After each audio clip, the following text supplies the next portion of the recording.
우리 아들이 저에게 영화를 보여달라고 할 때가 있습니다. 대개 블록버스터 SF 영화입니다. 저도 SF 영화를 좋아하는 편입니다. SF 영화에 나오는 캐릭터 중에 브루스 버너라는 과학자가 헐크가 되는데요. 어렸을 때 저는 TV로 헐크를 보았습니다. 그런데 어렴풋하게 생각나는 게 그때 제목은 헐크가 아니라 두 얼굴의 사나이였습니다. 그런데 저는 브루스 배너와 헐크 중에 누가 진짜일까? 이런 질문을 해보았습니다. 헐크와 브루스 배너가 서로 다른 인물인가? 아니면 하나인가? 이 질문을 하다가 제 마음속에 떠오르는 하나의 소설이 있는데요. 지킬 박사와 하이든입니다. 지킬 박사는 사람들에게 존경받는 의사입니다. 그가 약을 발명하는데요. 그 약을 먹으면 마음속에 도덕심이 사라집니다. 낮에는 존경받는 지킬 박사이고 밤에는 약을 먹고 악한 존재로 살아가는 하이든. 그런데 나중에는 그 지킬 박사가 약을 먹지 않아도 하이든에 중독되어 갑니다. 그 안에 하이든의 인격성이 강하게 그를 주장하고요. 결국 그는 돌아서지 못하고 죽음을 맞이합니다. 지킬 박사와 하이든이 다른 인물인가? 아니면 동일 인물인가? 이 질문을 하면서 제가 내린 결론이 있습니다. 헐크에 나오는 브루스 배너도요. 지킬 박사와 하이든도 동일 인물입니다. 서로 다른 두 명이 아니라 동일 인물의 서로 다른 두 모습이라는 겁니다. 그리고 제 자신을 보니까요. 그 이야기가 다른 사람의 이야기가 아니라 우리들의 이야기이더라고요. 지킬 박사와 하이든의 두 모습이 있다고 하면 그래도 지킬 박사처럼 다른 사람을 섬기고 좋은 모습으로 살면 되지 않습니까? 저도 그러고 싶은데요. 그게 쉽지 않을 때 그래서 저 눌리고 낙심하고 심할 때는요. 내가 왜 이러지? 또 다른 나 때문에 갈등하고 신음하는 모습이 있는 겁니다. 그것을 극복하면 훨씬 더 힘이 나고요. 하나님의 사역이 풍성해질 건데 그러지 못한 제 자신을 발견하는 겁니다. 그리고 이런 문제가 저만의 문제일까요? 여러분의 문제 있지 않습니까? 자기가 기대하는 모습이 있는데 기대하는 모습대로 사는 게 아니라 옛 습관대로 그리고 극복해야 하는데 극복하지 못하고 살아가는 겁니다. 이런 문제를 어떻게 극복할 것인가? 성경을 보니까요. 북이스라엘의 선지자 엘리야가 나오는데 두 명의 인격성이 그 안에 있는 것 같습니다. 갈멜산에 엘리야가 있고요. 로뎀나무에 엘리야가 있습니다. 갈멜산에서 엘리야는 믿음의 용사입니다. 혼자 850명과 싸워서요. 이겼는데 그 850명 앞에서도 그는 기가 죽지 않습니다. 누가 참 하나님인지 알아보자 큰 소리를 치고요. 그리고 그 권능으로 850명을 물리칩니다. 이 사건이 이스라엘의 영적 분위기를 바꿉니다. 이전에는 이스라엘의 하나님을 섬기는 선지자들이 바알과 아세라 숭배자들에게 눌려 있습니다. 이 분위기를 바꾼 사건이 갈멜산 전투입니다. 그리고 북이스라엘에 3년 6개월 가뭄이 있습니다. 3년 6개월의 가뭄은요, 그들의 생존권에 굉장히 큰 타격을 줍니다. 지금은 댐이 있고요. 수로 시설이 잘 되어 있어도 1년간 비가 오지 않는다고 하면 경제는 어려움을 경험합니다. 아마 수돗물은 격일제가 될 것이고요. 또 농사를 짓기 위해서 지하에서 물을 뿜어 올리기도 할 것입니다. 엘리야 시대에는 이런 시설도 없습니다. 그리고 3년 6개월의 가뭄이 지속되고 농사를 의지해서 살아가는 그들에게 3년 6개월의 가뭄은요, 생명을 위협하는 공포입니다. 그런데 엘리야가 하나님께 기도하고 비가 내리게 합니다. 엘리야가 했던 일은 이스라엘의 무너진 경제를 살리는 일입니다. 하나님을 섬기는 영적 분위기를 회복하고 무너진 경제를 살리는 그 중심에 엘리야가 있습니다.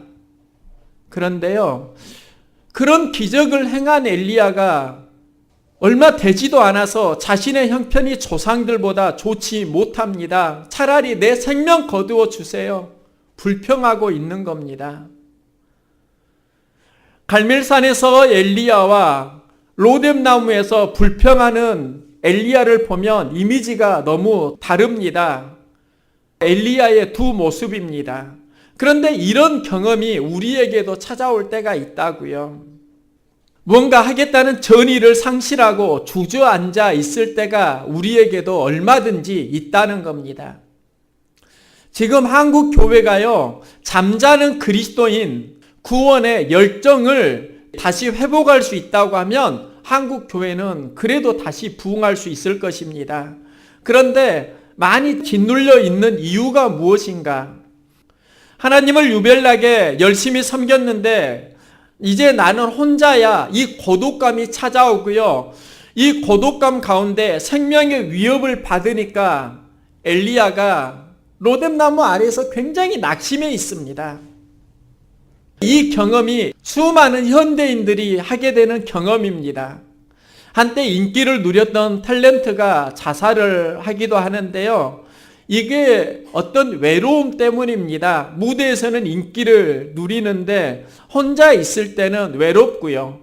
또 무대에서의 자신의 삶과 개인이 살아가는 삶의 현장에서 많은 갈등이 일어나니까 이 외로움을 극복하지 못하고 자살을 하기도 합니다.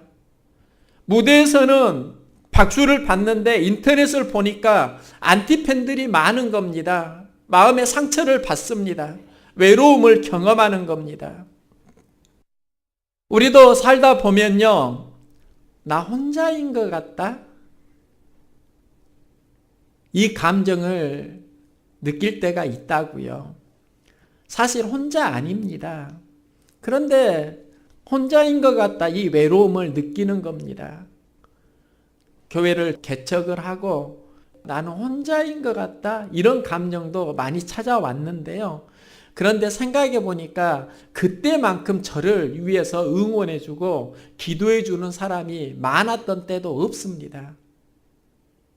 자기가 힘드니까 환경 속에서 혼자인 것 같다. 그런데 큰 목회를 하시는 목사님도 실은 외로움을 경험한다고 합니다. 그러면서 깨달은 게 있습니다. 살아가는 삶의 현장에는요, 항상 극복해야 하는 어떤 외로움이 있다는 겁니다.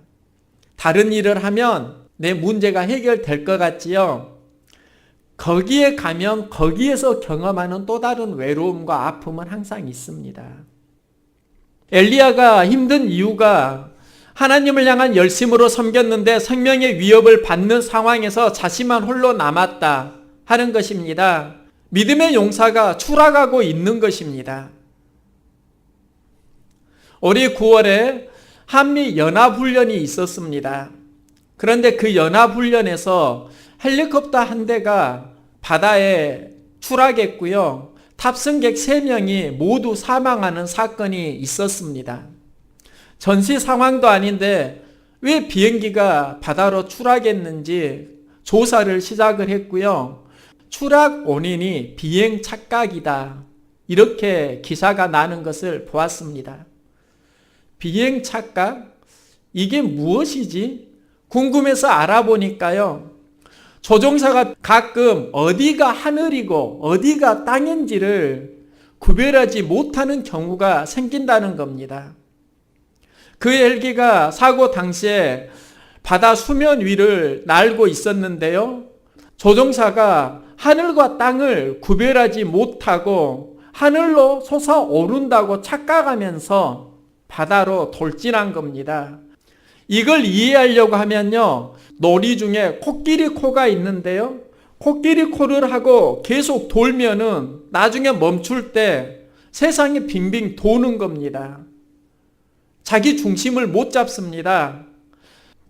그런데 신앙생활을 할 때도 이런 경우 있더라고요. 엘리야가 로뎀나무 아래에서 하는 경험입니다. 열심히 하나님을 섬겼는데요. 그리고 이제 나는 믿음의 용사로 무언가를 강하고 담대하게 할 수 있을 줄 알았는데 이세벨이 너 죽일 거야, 이 말을 하는 겁니다.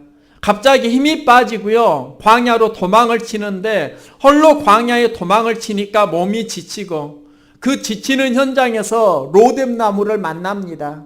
그래서 그 로뎀나무에서 쉬는데 자기 자신을 보니까 너무 처량한 겁니다. 나 혼자만 있는 것 같아. 신앙 착각을 하고 있습니다. 그런데 이런 경험이 바울에게도 찾아옵니다. 바울은 믿음의 대가인데요. 그리고 수많은 생명의 위협, 환난, 배고픔, 그가 많은 고난을 당했는데 그래도 그는 그 환경에서 자족하는 마음을 배웁니다. 어떤 환경에서도 내가 자족하는 마음을 배웠노니 내게 능력 주시는 자 안에서 내가 모든 것을 할 수 있느니라. 예수 그리스도를 통해서 자족하는 마음을 배웠습니다. 수많은 어려움을 다 극복을 했습니다. 그런데 로마서 7장에요, 죄의 법에서 자유롭지 못하는 자신을 고백합니다. 내 지체 속에서 한 다른 법이 내 마음의 법과 싸워 내 지체 속에 있는 죄의 법으로 나를 사로잡아 가는 것을 보는도다. 오라 나는 공고한 사람이로다. 이 사망의 몸에서 누가 나를 건져내랴. 믿음의 용사에게 나오는 이야기입니다. 바울이 이 고백을 할 때가 신앙의 초기 단계가 아닙니다. 로마서는요, 3차 전도 여행을 하고 쓰여진 책인데 그때는 바울 사역의 절정기입니다. 그리고 로마서가 바울 신학의 가장 위대한 서신서입니다. 처음에 그런 말을 했다고 하면 이해가 되는데 어떻게 가장 그의 신학과 믿음이 무르익는 그 시점에 오라 나는 공고한 사람이로다. 누가 이 사망의 몸에서 나를 건져내랴. 갈등하고 있는 것입니다.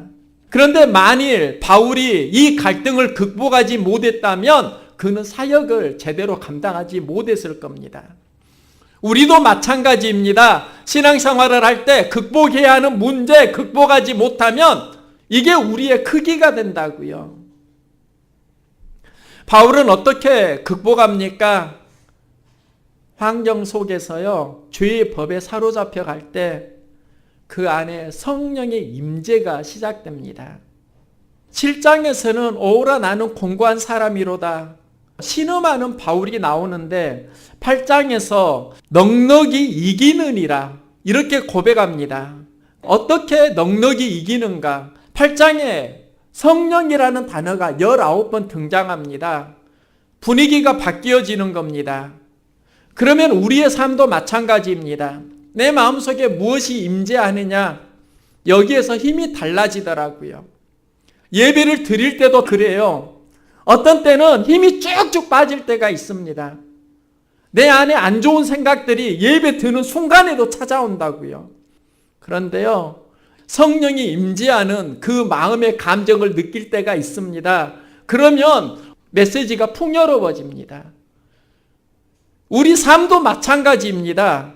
내 안에 무엇이 들어오느냐에 따라서 삶의 크기가 힘이 달라집니다.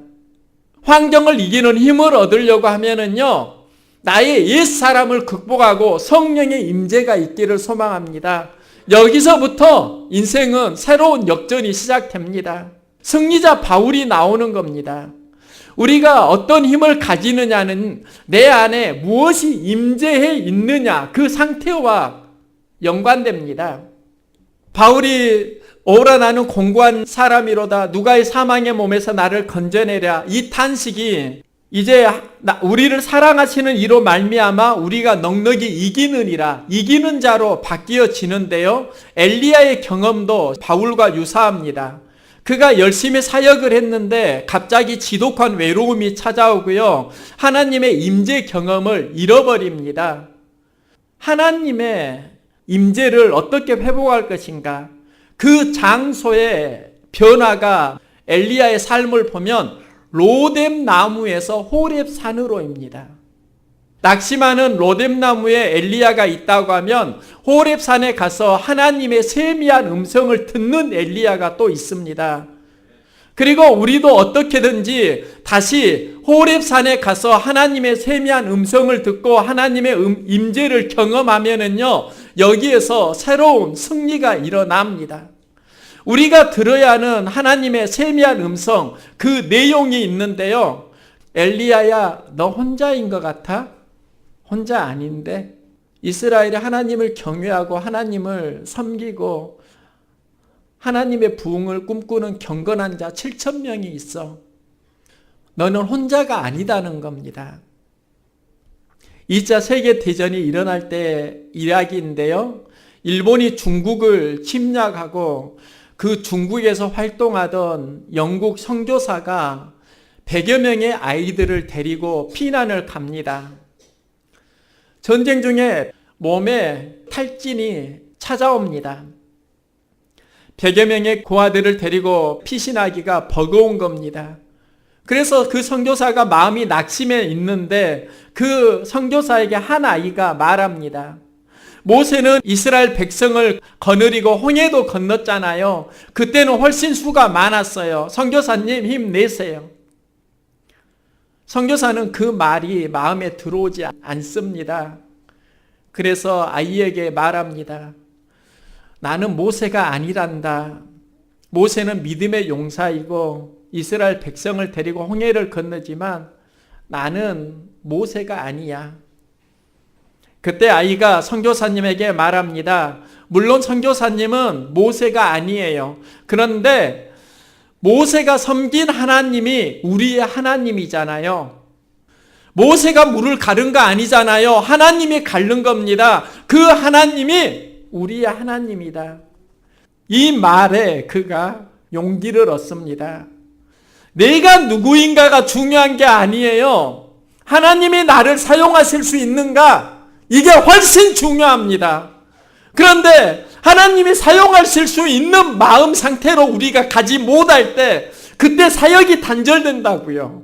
어떻게든지 우리가 하나님이 사용하실 수 있는 마음의 그 상태만 회복할 수 있다고 하면은요, 여기서부터 사역은 살아나는 겁니다. 사역이 살아나기 위해서 우리가 해야 되는 게 있습니다. 저는 사역을 해야 된다 생각했는데 아니에요. 사역을 할 게 아니라 하나님의 임재 훈련을 해야 합니다. 하나님의 임재 훈련이 되지 않고 사역을 하니까 사역을 감당할 수가 없는 겁니다. 안 되는 겁니다. 우리는 하나님의 사역을 감당하려고 하는데요, 현장이 만만치 않습니다. 내 뜻대로 될 것 같아요? 아니에요.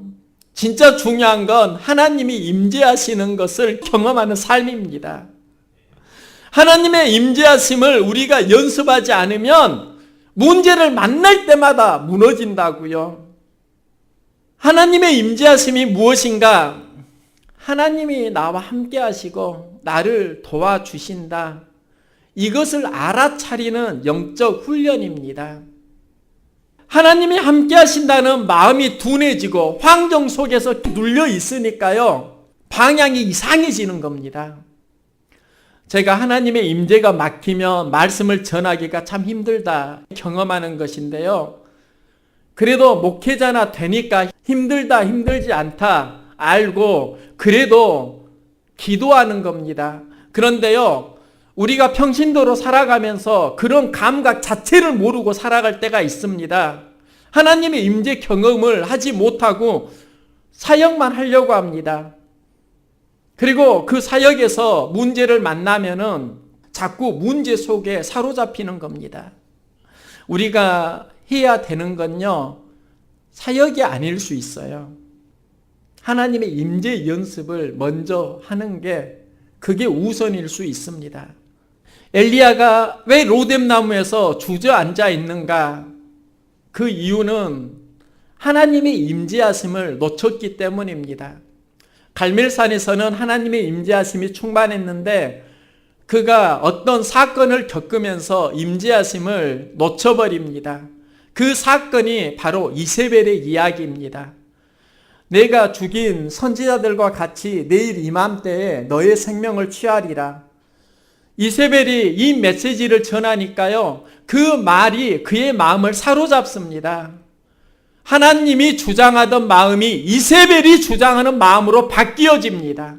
우리가 이럴 때 있다고요. 우리가 살아가는 삶의 현장에 자꾸 이세벨의 소리가 들려옵니다. 왜 인생의 힘을 얻지 못하는가? 우리 마음속에 안 좋은 소리가 자꾸 지배하기 때문입니다. 하나님의 임재를 회복할 수 있다고 하면은요, 우리의 삶은 훨씬 더 풍요로워질 것입니다. 오스왈드 챔버스는요, 우리 인생 가운데 하나님의 임재 연습이 필요하다 이렇게 말을 하면서요, 그 방법을 이렇게 제안합니다. 하나님이 지금도 함께 계신다는 것을 계속 마음에 심는 노력을 하면 나중에는 의식하지 않아도 하나님이 함께 하심을 기억하게 된다. 초기 단계가 환경 속에서 하나님이 나와 함께 하시는 것 기억하고 훈련하는 겁니다.